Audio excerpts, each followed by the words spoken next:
All right, what are the elect going to be doing when Christ returns?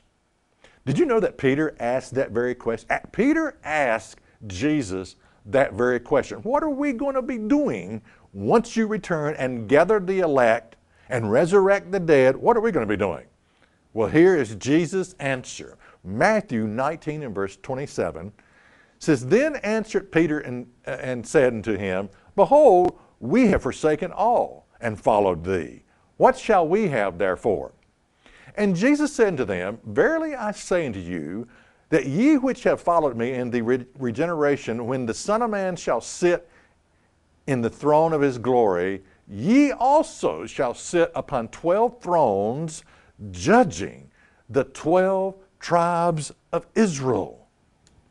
You know, judging the 12 tribes of Israel, judgment is heavy responsibility. I mean, it's like a president that calls out his cabinet members, and he has people that he can trust, people that he can work with, people that agree on his style of leadership. This is what a president does in selecting his cabinet members. Well, God has been calling out since the day of Pentecost his cabinet members, his elect, that he is going to resurrect, gather together at his return, that's going to rule and reign with him.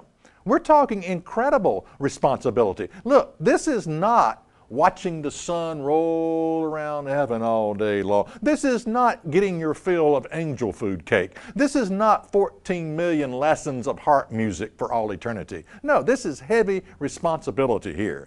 Now let's take a look at what kind of responsibility. Revelation 2 and verse 26 says, And he that overcometh and keeps my works unto the end, to him will I give power over the nations, and he shall rule them with a rod of iron, as the vessels of a potter shall they be broken to shivers, even as I received of my Father. Now, think about ruling with a rod of iron. What do you see in the world that needs fixing? Do you know why you can't fix certain things in the world right now? It's because you don't have any power. You don't have any power to fix anything. All you got is an opinion, and most people don't even listen to your opinion. But the reason you can't really fix anything is because you don't have any power. You need power to fix things. And this is what ruling with a rod of iron is all about. I mean, there are some people that have to be ruled with a rod of iron. I think of someone like, maybe Louis Farrakhan or someone like that. There are some people that they're just not going to understand.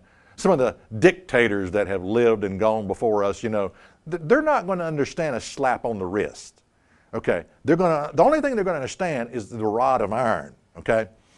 At Christ's returns, the powers that be, they're not going to roll over and play dead when Christ returns. Whatever the powers that will be at that time, the beast, the false prophet, the liberal media in cahoots with whatever, maybe the Catholic Church, just speculating there, but whatever this beast power is, that when Christ returns, they're not going to roll over and play dead. That's the reason for the battle of Armageddon, that they're not going to relinquish their power easily, and so they turn to fight the living God, Jesus Christ, that's returning to this earth. Revelation 20 and verse 6 says, Blessed and holy is he that has part in the first resurrection. There is a better resurrection. I don't know if you're aware that there are a couple resurrections, but the first resurrection is referred to as the better resurrection. What resurrection are you planning on being in? Okay? And it says on this first, on such the second death has no power. In other words, at this point, we're talking about immortality.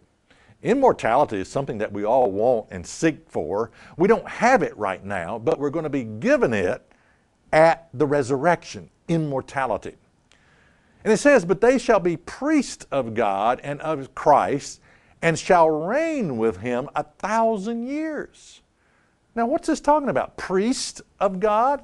Yeah, again, this is incredible responsibility that's going to be given out to the saints, the elect of God.